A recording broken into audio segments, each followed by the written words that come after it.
Բարև ձեզ, եթերում բանաձևն է։ Համաշխարհային թիվ 1 նորությունն անշուշտ Վենեսուելայի նախագահ Ուգո Չավեսի մահն է, Լատինական Ամերիկայում երրորդյա սուք է։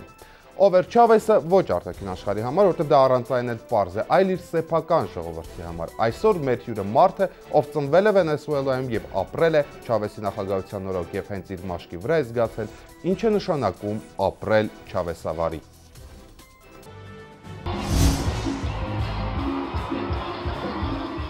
Նա պարում էր, երգում, կատակում և պաշտպանում երկիրը Ամերիկայի Միացյալ Նահանգներից։ Ծագումով հնդկացի և սևամորթի արյուն ունեցող Ուգոյի մայրը համոզված էր, որ որդին կդառնա քահանա, սակայն Չավեսը մեկնեց Կարակաս և ընդունվեց Ռազմական գիտությունների ակադեմիա։ 1992-ին իշխանությունից դժգոհ վենեսուելական հասարակությունը փնտրում էր իր փրկչին, երբ հեռուստաէկրանին հայտնվեց կարմիր բերետով երիտասարդ սպան, եռանդուն, ուժեղ և վճռական։ Չավեսը մարդկանց պատմում էր Քրիստոսի և Բոլիվարի մասին։ Հիսուսը միանշանակ հեղափոխական է եղել, Քրիստոսը պայքարել է Հռոմի դեմ, կապիտալիստը Բուդդան էր, իսկ Քրիստոսը հեղափոխական։ 1992-ին Վենեսուելայի բոլոր քաղաքներում Ուգո Չավեսը ապստամբություն բարձրացրեց։ Հարուստ նավթային երկրում 10-ից 7 վենեսուելացին աղքատ էր, գործազրկության մակարդակը բարձր։ Ուգոն ձերբակալվեց, 2 տարի անց ստեղծեց 5-րդ հանրապետության շարժում կուսակցությունը։ 1998 թվականի դեկտեմբերի 6-ին Ուգո Չավես Ֆրիասը մասնակցեց նախագահի ընտրությանը և ստացավ ձայների 56%-ը։ Չավեսը դարձավ նախագահ և Միացյալ Նահանգներին հայտարարեց Վենեսուելայի թիվ 1 թշնամին։ Դա սատանա է, որը փորձում է գերիշխել աշխարհում։ Վենեսուելան անկախ եւ ինքնիշխան երկիր է եւ երբեք չի լինի Հյուսիսային Ամերիկայի գաղութը։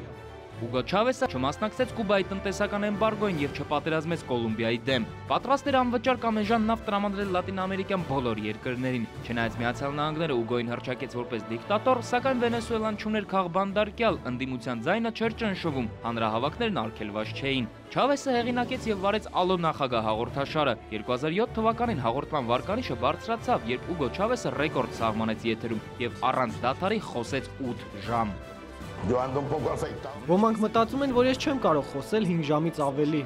2007 թվականին Չավեսը կարող էր կորցնել իր իշխանությունը, սակայն պետական հեղաշրջման փորձը չհաջողվեց։ 2004-ին անցկացրեց հանրաքվե նախագահի վստահությունը ստուգելու նպատակով։ 2012-ին Ուգո Չավեսը վերընտրվեց։ Մենք բոլորս պետք է կարդանք Դոն Կիխոտի մասին, ով եկել էր մեր աշխարհ պայքարելու անարդարության դեմ։ Ուգո Չավեսի հիվանդության մասին վենեսուելացիներն իմացան 2011-ին, երբ նախագահը 4 անգամ վիրահատվեց Կուբայում։ Թվում էր նախագահը քաղցկեղը հաղթահարում էր, սակայն ըստ տարբեր աղբյուրների Չավեսի ուղեղը մահացել էր դեռ 2012 թվականի դեկտեմբերին։ Նախագահ Ուգո Չավեսը պայքարեց հիվանդության դեմ, բայց չհաղթահարեց։ Չավեսը 21-րդ դարի ամենաինքնատիպ, էքսենտրիկ ու համարձակ առաջնորդներից էր, եւ առաջին անգամ հայկական հեռուստաեթերում մենք կքննարկենք ինչպես էր կյանքը նրա նախագահության օրոք։ Ապրել ըստ Չավեսի։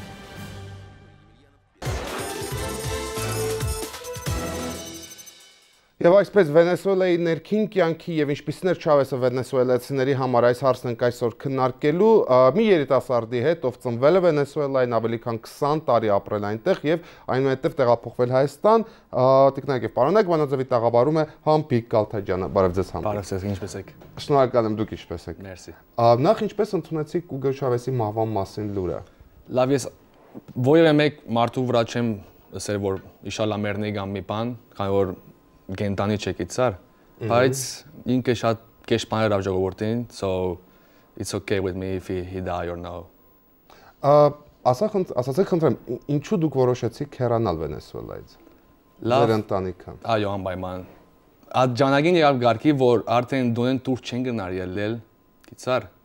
Yani մարդիները քեզի համար տելեֆոնի համար կսպանեն, կամ գոշիկների համար կսպանեն։ Ինչու։ Դե աղքատ ժողովուրդը գիտար պետք է աշխատին, չեն գնար աշխատել, քանի որ ձույլ են, so Վենեսուելան նավթային պետություն է։ Այո։ Եվ նավթ ունի։ Այո, եւ արտահանում է։ Ինչպես է ստացվել ըստ ձեզ, որ Վենեսուելան աղքատ էր։ Անկարելի է, բան չունի մսել եք, yani ինձ ալ քերքից մեջ չի բարի, ինչպես ինքը yani so potential in the country եւ ինքը բամոչի գնար գորեն։ Այդքան ներուժ ունենար եւ չկարողանար անել։ Մի քիչ պատմեք ձեր ընտանիքի մասին, ինչով եք դուք այնտեղ զբաղվում եւ որն էր ձեր ընտանիքի եւ անձամբ ձեր դժվարությունը Վենեսուելայում։ Okay, բաբաս հոն կորզարան էր, գոշիկի կորզարան։ Ամեն ինչ օքեյ էր, բայց հետո որ Չավեսը նստեցավ շատ քեշ եղավ կորձերը, սկիզբը։ Դե սկսավ ինքը իսա որ ինքը բան է, democracy, ժողովրդավարություն։ Հա, բայց սուտ բաներ են, he's socialist։ Ինքը սոցիալիստ էր։ 100%։ Ինչն է ձեզ ստիպում այդպես մտածել։ Well, ինչ որ գներ ժողովրդին խոսքի ամեն ընտրությունների մեջ, ինչպես ինքը միշտ գիշահեր ընտրությունները, բաներ, կուբացի մարտիկներ կբերեր, կոլոմբիացի մարտիկներ կբերեր, վենեսուելացի կդարձներ, գիծար, որ իրեն համար բան անեն։ Զորքը կոլումբացի էին։ Այո։ Եվ նրանք նաև ընտրում էին։ Այո։ Ձեր կարծիքով նա այդքան ձայն եւ համախոհ չուներ։ Դա հիմա գները դարձում ոչ հասկացա։ Այդքան ընտրող չկար, որ ինքը կոլումբիայից էր։ Այո, բայց ինչքան ավելի մարդ, ավելի լավ էր։ Քանի որ օպոզիցիոնը ինչ որ մենք էինք, որ իրենք չէին։ Դուք ընդդիմադիր էիք։ Դե ես միջինն եմ, ոչ սրանք, ոնց դրանք, բայց ինչ որ Չավեսը անում էր, ես չէի սիրում։ Ինչի համար էր ձեր կարծիքով ժողովուրդը սիրում Չավեսին եւ ինչի համար չէր սիրում Չավեսին։ Դե մեծամասնը աղքատները շատ սիրում էին Չավեսին։ Ինչու համար։ Քանի որ ինքը իրենց չէր օգնում, նվերում էր։ Դուներ, օտոններ, ամեն ինչ որ ժողովուրդ հավաքեք իցար։ Հարուսներն ալ գիտեսնան որ իր տրամները, իր գործեր ամեն ինչը գարնե գորի ցերքեն։ Ադի դեմոկրասի չէ։ Հարուսներից վերցում էր տալիս էր աղքատներին։ Այո, այո։ Եվ ուժով, բռնի ուժով, թե օրինականությամբ։ Ոնց ուզում եք գանել։ Այսինքն։ Դե խոսքի բանը գար RSTV գոչվում է, մեկը channel բան։ Հեռուստաալիք։ Այո։ Քանի տարի Վենեսուելայի մեջ կա շարի գոր 50 տարի, ասենք թե։ Եղավ արավ, քանի որ ուզեց։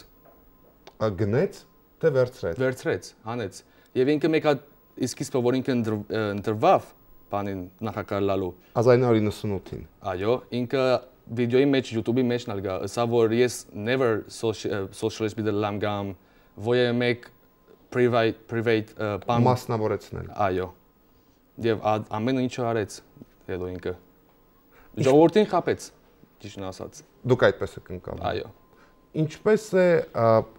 ձեր կարծիքով հիմա ինչպիսի տրամադրություններ են Վենեսուելայում։ Հիմա։ Այո։ Well, հիմա գսենք որ եղեր 7 օր բամբիան են, ինչպես գսեն հայերեն։ Սուկ։ Քանի որ եղեր ինքը աղքատներուն Հիսուսն է եղեր։ I mean, ինչպես գնա մեկ մարտիկ իրեն Հիսուսը է, գիծար։ Դա անգարելի է։ Եվ վիճակը I don't know it's gonna be a civil war, չեմ կերին ինչ բդլա։ Մտածում եք որ կարող է քաղաքացիական պատերազմ լինել։ Գրնալալ։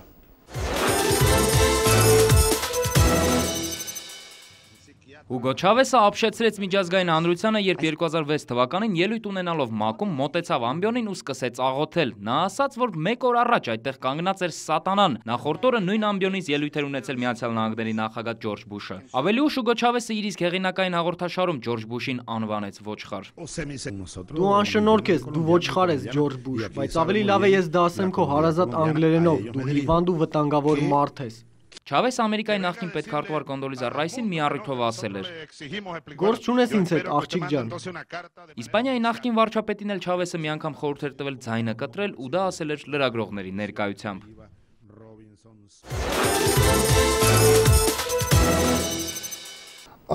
Ինչ է մտածում, ձեր կարծիքով ինչպիսին է վերաբերմունքը Չավեսի նկատմամբ, Չավեսը շատ լուրջ հակաամերիկյան էր, այսինքն Ամերիկայի դեմ էր, անդադար խոսում էր Ամերիկայի դեմ, իսկ ինչպիսին է ընդհանրապես վենեսուելական երիտասարդությունը ավելի նույնպես հակաամերիկացի էր, թե ճիշտ հակառակ ավելի շատ էր լսում, օրինակ ասենք ամերիկյան ֆիլմեր ավելի շատ էր դիտում, ամերիկյան երաժշտություն ավելի շատ էր լսում։ Այո։ Դե ինքը Ամերիկային հետ չի սիրեց, նիշ հայոյում էր տելևիզիոնի վրա նախագահներուն, ամեն ինչուն,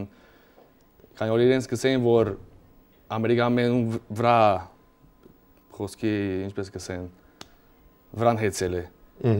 Ու ինքը ուզում էր like freedom ուներ Վենեսուելային։ Ազատագրեր Վենեսուելային։ Այո, բայց Վենեսուելան արդեն ազատ էր։ Իսկ ժողովրդին խապեց, ուղղակի Որն է Վենեսուելայի ձեր ամենավառ տպավորությունը, որ կապված են Չավեսի հետ։ Դուք անձամբ իրեն տեսել եք։ Չէ։ Կա ինչ որ իրադարձություն ձեր կեսագրության մեջ, որ կապված է հենց անձամբ Չավեսի հետ։ Չհասկացա հարցը։ Ձեր կենսագրության մեջ դու ձեր կենսագրության մեջ կա ինչ-որ հատված, որ կա ինչ-որ մի միջադեպ, կա ինչ-որ պատմություն, որ անմիջական առնչություն ունեցել Չավեսի հետ։ Չէ։ Ինչպիսին է ձեր հայրիկի վերաբերմունքը Չավեսի նկատմամբ։ Դուք ընտանիքով համախոհներ եք, դուք կարծում եք, որ Չավեսը չարիք էր Վենեսուելայի համար, թե ձեր հայրը ավելի, այսպես ասած, ավելի զուսպ է, ավելի moderate է իր քաղաքական հայացքներում։ Well, սկիզբը ամեն մարդ Չավեսի հետ ներկից էր։ Դուք դա հիշում եք, որ Հա, ամեն մարդ, բաբաս, ամեն անեկը like 90% ամեն Վենեսուելա Չավեսին հետ ներսկիզբը։ Ինքը շատ լավ էր, շատ օգնեց ամենուն, բայց հետո իջե գամաս սկսավ փոխվելու իր բաները։ ինչպես զգացիք այդ, որ սկսեց փոխվել։ Well, սկսավ ամենուն կորձիկները հանել, private fabric-ները առնելու, կողությունները սկսան, ինչ որ քեզի որ տելեֆոնի համար մարտին ընդեղ կսպանեն, 6-ին հետ արդեն դուրս չես կարա դուրս հելել, վտանգավոր է։ 6-ից հետո չէի կարող դուրս։ Ինչու։ Վտանգավոր է։ Ինչով։ Դե կողությունի համար։ Մարտը սպանը շատ է այնտեղ։ Իսկ ոստիկանությունը։ Ինչ։ Ոնդերին ոստիկանությունը մաֆիա է, գիծար, yani բամը չնաներ իրենց։ Ես ամեն վարյան որ գալեի ջամփան 6-ին հետո ամեն երկու վարյան դիեդև գտարնայի, քանի որ եթե մեկը կանե պետք է վազեի։ Քանի որ ալ չեն կար խոսքի ցերկերով քեզի խփեն, ալ զենքով կամ տանագով։ Դա բոլորին էր վերաբերում։ Հա։ Դե քողերը պետք են էլի։ Դուք մայրաքաղաքում եք ապրում։ Այո։ Եվ դա մայրաքաղաքի մասն է խոսքը, ոչ ծայրամասը։ Դե քաղաքի մայրաքաղաքում մեջ շաբաթը կարող է 100 հոգի սպանած գար։ Նա քաղաքի մեջ շաբաթը։ Ոյե մեկ տելեֆոնի համար կամ գոշիկի համար կամ օտոյի համար։ Դուք ինքներդ տեսել եք կամ ականատես եղել եք, ինչպես է։ Եվ մյուսները ինձ արել են։ Քանի անգամ հեռախոսս կողացել են ու խփել են էլի ինձ։ Որ ինչպես են խփել։ Դե երկունը մի օր քայլում էին գերիս հետ։ Դրանք 3 դղա էին, ասեցին տելեֆոնները դվեք, մեկը ասեցին չէ, տանակ հանեցինք։ Դուք հանեցիք։ Իրենց։ Իրենք հանեցին։ Հա, իրենց հանեցին։ Ու սկսան մեզի ցերկով խփել, այդ մույս դղան որ տանակով էր հերո մնաց, ու այդպես էլ կողացին մեր հեռախոսները։ Այսինքն ձեր ձեռքից վերցրեցին, խլեցին։ Դուք հաղորդ, չգիտեմ, պատմեցիք այդ մասին ոստիկաններին։ Ոստիկանը ինչ կնանել, հա, yani մեզի պես 1000 հոգի անունը օրական։ Եվ այդպիսի ապօրինությունները սկսվեցին այս Չավեսի օրոք։ Դե գնալ առաջ գար, բայց Չավեսին ադեն ավելի շատ ցավ։ Ինչով էր դա պայմանավորված, այսինքն Չավեսը թույլատրում էր գողերին, որ անարգել որ քեզի ինչպես էսի որ Չավեսը չէր օգնում նվերում էր ժողովրդի նախարարներու վարժեցուց որ ամեն ինչ պետք է այո օրը ելավ տելևիզիոնի ասավ yani արկադ մարտինները yani Տրամփ ունին կորս ունին ինչ պիտեն պետք է սպանեն որ ուդեն չէ yani մեկը նախակա ոնց կարա դες սպանացել նա արդարացնում էր աղքատների հանցագործությունները եւ դա ասում էր հերոստատեսության այո այս ընթացքում մի քանի գրողներ, օրինակ Գաբրիել Գարսիա Մարկեսը խոսում էր Չավեսի մասին եւ El Mundo պարբերական օրինակ գրեց Չավեսի մասին եւ ասում էր, որ այդպես էլ անհասկանալի մնաց թե ով էր Չավեսը աշխարհի համար հրեշտակ թե սատանա բարեգործ թե բռնապետ ձեր համար այս հարցը պարզ է օրինակ հրեշտակ թե սատանա Well, ինձի համար ինքը շատ խելացի մարդ էր, ճիշտն ասած։ Եվ սկիզբը շատ լավ էր մարտիկներով, բայց հետո ինչպես ասի փոխվավ, բայց չեմ կարող ես մարդուն ասեմ սատանա էր կամ հրեշտակ էր, քանի որ փոխաբերական իմաստով։ Դե կարամ ասեմ, որ ինձի համար վատ մարդ էր։ Ինչով։ Դե մեգա ինչ որ ինչպես խոսում է մարտիկներու հետ տելևիզիոնի մեջ, yani ոյե մեկ նախակադենս բաներ չի խոսում, հայոյում է ժողովուրդին։ Օրինակ հիշում եք այդպիսի դեպք, որ Չավեսը հայոյել է։ Հիմա խոսքի Չավեստաները կան, որ Չավեսի մարտիկներու հետն են եւ մույսերը կան, չէ։ Այդ մույս մարտիկներու հետ իշտե միշտ վրան խոսում էր, հայոյում էր։ Դե հիմա չեմ կարող ինչ ասում, քանի որ տելևիզիոնի մեջ ենք։ Ասացեք, խնդրեմ, Հայաստան տեղափոխվելու որոշումը միանգամից կայացվեց, թե ինչ-որ մի իրադարձությունից հետո։ Դե սկիզբը արդեն շատ վախեցանք շատ այնտեղ Վենեսուելայի մեջ։ Ինչի՞ց։ Դե սպանությունը, բանը, բաբաս վախեցավ, բաբայիս ֆաբրիկն էլ երևի 3 անգամ զենքով մտել են, քողացել են իրեն, փողերը արել են։ Հա։ Ուրեմն բաբաս ասավ, «Յանի պետք է բերգին ազատվենք, չէ՞ շատ դժվար բդալա»։ Ուրեմն ես հոս եղա առաջ 6 ամիս 2009 գարձեմ թե 6 ամիս հոս մնացի, իշտե, հետո բաբայս ասի, «Յանի հոս օքեյ է, հոս շատ աբահով է»։ Եկաք ինչի համար, սովորելու թե այցելելու։ Աշխատելու, ապրելու, ճիշտն ասած։ Եվ ինչպիսին էին առաջի տպավորությունները Հայաստանից։ Դե որևէ մեկ երկիր, որ երթաց սկիզբը դժվար առաջին տարիները, բայց գամած որ գուսորվից հետո օքեյ գլա ամեն ինչ։ Այն ժամանակ, երբ որ դուք որոշեցիք, որ Վենեսուելայից պետք է հեռանաք, դուք ընտանիքով քննարկեցիք ուր գնալ, օրինակ Արգենտինա, Բրազիլիա, Լիբանան, թե Հայաստան։ Ճիշտն ասած, South America մեր կրեդի նույնն է ամենը, աս իսպանություն մասին համար։ Բրազիլիա, Արգենտինա նույն բաներն կան։ Լիբանան համար no way, քանի որ բادرազմ կրնալ բան, so ամենը ճիշտը Հայաստանն էր։ Մեզ համար։ Եվ արդյոք որոշումը ճիշտ էր, ինչ կյանք ապացուցեց։ Այո, ինչպես։ Ինչ եղավ, արդյոք որոշման համար չեք զղջացել։ Զղջացել եք թե չեք, do you regret to move to Armenia? No way։ Ոչ մի դեպքում։ I mean, իմ հայրենիքս է շատ կսիրեմ։ Ինչով է զբաղված ձեր ընտանիքը այստեղ։ Բաբաս հիմա կորձարան ունի այստեղ, դենտեսական ապրանքներու հետ աշխատում ենք։ Okay, ամեն ինչ։ Եվ արդյոք կա համայնք Վենեսուելայում։ Ես երբեք չեմ լսել Վենեսուելայի հայ համայնք։ Այնտեղ կան հայեր դեռ մնացել են։ Մեկ այլ եղեցի ունենք հոն, Գրիգոր Լուսավորիչ կոչվում է։ Գրիգոր Լուսավորիչ։ Այո։ Ինքը գնալ 1000 հոգի լա հայ այնտեղ, բայց իրար հետ շատ չեն հայերը։ Ինչու։ Դե չէ որ քիչ ենք, գամած գորեցավ այդ բանը։ Մեկը վենեսուելացի գարներ, կոլոմբիացի գարներ, ու այդ ներողություն, գորավ գամած։ Հասկանալի է, եւ որտեղացի են հիմնական այդ հայերը, դրանք արևմտահայեր են, թե հայաստանցիներ են։ Չէ, հայաստանցիները հետ չի գար Վենեսուելայի մեջ։ Արևմտահայեր են։ Դուք նրանց հետ կապ պաշտպանում եք։ Այո, անպայման։ Եվ ինչ են պատմում, ինչ է փոխվել այս ընթացքում։ Դե ինչ որը մենք գիտեինք, ասում են դրանից 10 անգամ ավելի վատացել է։ Խոսքի կողությունը, մարտահրավերությունը։ Դե հիմա նայենք ինչ չէ որ Չավեսը մահացավ, հիմա 30 օրեն ընդրություն բդլա։ Դե I hope Կապրիլես Ռադոնսկի հաղթե։ Ով։ Կապրիլես Ռադոնսկի, մույս իրատեմներ ժամանակին։ Անդիմադիր տեխնացու։ Այո։ Եվ դու ձեր համակրանքը նրա նկատմամբ է։ Այո։ Ինչու։ Դե ինքը ավելի խոսքի մարդ է, այդպես ասեմ։ Լավ։ Համբիկ շնորհակալ եմ մեր հարցերին պատասխանելու համար, հասկանալի որ հայերենը դեռ նոր է բացվում։ Գամած կսորվեն։ Եվ հուսով եմ որ Երևան ավելի անվտանգ է, քան Այո, 1000 անգամ։ Եղավ։ Սիրելի հեռուստադիտողներ, ես հիշեցնեմ, որ մենք զրուցում էինք Համբիկ Քալթաջյանի հետ, նրա ընտանիքը եւ ինքը 3 տարի առաջ Վենեսուելայից տեղափոխվել էին Երևան, հասկանալի պատճառներով Համբիկը մի քիչ դժվարություններ ուներ հայերենում ինքնաարտահայտվելու համար, բայց մեր այսպես ասած շատ լակոնիկ զրույցից պարզեցինք, որ ըստ Համբիկի ինքը այսպես ասած հանդես է գալիս Ուգո Չավեսին ավելի ընդդիմադիր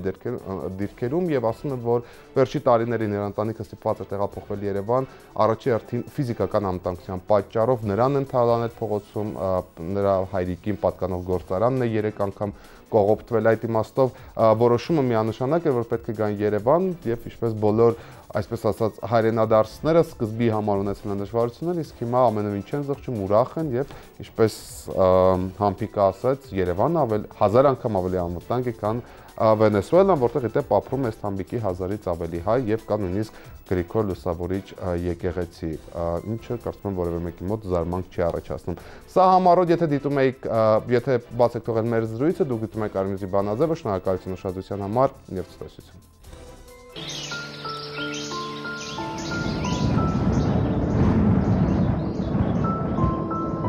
Ապահովագրեք ձեր առողջությունը լավագույն որակ երաշխավորող ընկերությունում Garant Insurance։ Մեզ հետ առողջ եք եւ ապահով։